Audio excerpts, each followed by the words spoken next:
hai unha mudanza,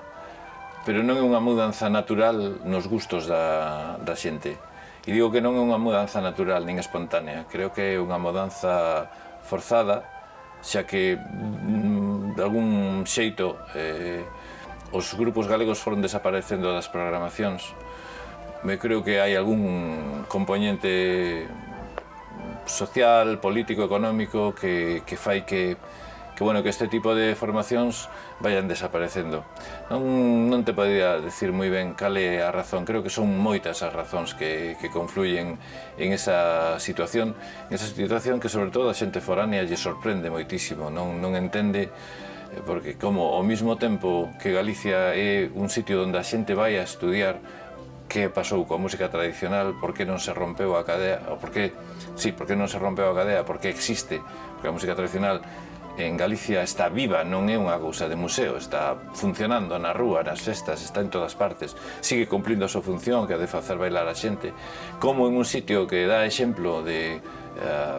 continuidade da tradición, precisamente cando se trata de programar hacia fora non se ten en conta esa cuestión. Podíamos enlazar co vello complexo de inferioridade e do que seguimos arrastrando constantemente e que queremos escapar do que significa o ligón, o campo, a fouce e todas esas cousas. Parece ser que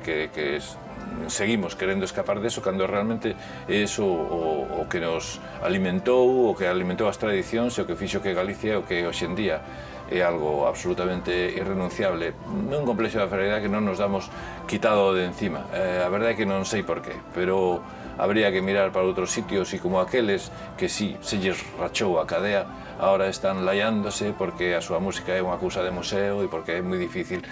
facela revivir. Aquí a temos viva e deberíamos seguir conservando a viva, non?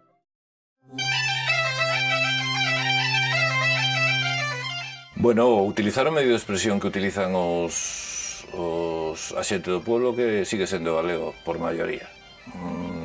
Podemos equilibrar e tal, pero, bueno,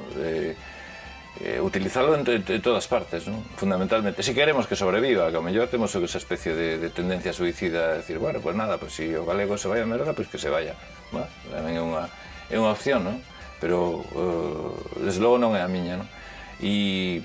creo que non é a de moitísima xente, que estamos porque se conserve un proceso que nos diferencia, que nos leva sendo útil desde hai moito tempo, que temos un idioma, que temos términos que non se poden traducir aos outros idiomas, que ali é a proba de que é un vehículo de expresión de sentimento. E iso se pode articular en multitud de estilos, de manifestacións artísticas, se pode facer rock and roll, se pode facer jazz, se pode facer música de orquesta, se pode facer cousas de todo tipo. E ese toque de galeguización das festas sería un toque de reivindicación da dignidade de povo, non? De decir, bueno, pero que temos unha historia, que ademais é unha historia escrita en galego, temos un idioma herdeiro do máis brillante idioma europeo da Edade Media. Temos unha serie de cousas que non podemos permitirnos o luxo de tirar pola borda en un par de xeneracións, non? Que realmente sería moi difícil de xustificar ante a historia, non? Eu creo que ese toque de galización no sentido de que, bueno, estamos aquí e este é o noso idioma, non solamente a música, xa me refiro a moitas máis cousas, e o que temos que obsequiarlle a xente de fora, senón nos limitaremos a ser unha fábrica de chourizos ou de lacóns ou de cousas que parece que o único galego que vai a perdurar é a cuestión da alimentación.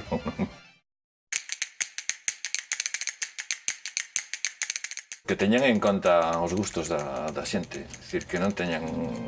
pensen que o seu propio gusto é o que manda, que intenten, cando programan, que intenten ir un poquinho máis alá e pensen para quen programan e cales son os gustos de toda esa xente a que lle dedican o seu traballo voluntario, non? As comisións de festas normalmente son o seu traballo voluntario e que pensen nos veciños a quen lle van a brindar a festa e nos seus gustos, e non solamente o que eles esperan escoitar, sino que ademais, se son coñecedores de outros fórmulas que podan ser exitosas, que as fagan, que non teñan medo a programar. Hai unha especie de... Nas comisións se nota unha necesidade de éxito e unha unha especie de pensamento automático de que levando a certa orquesta nunca vas a quedar mal. E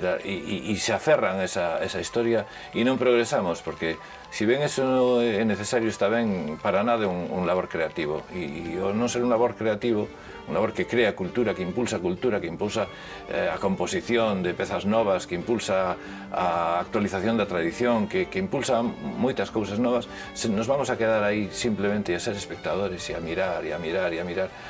luces e luces e luces, e non vamos a salir nunca de ser unha especie de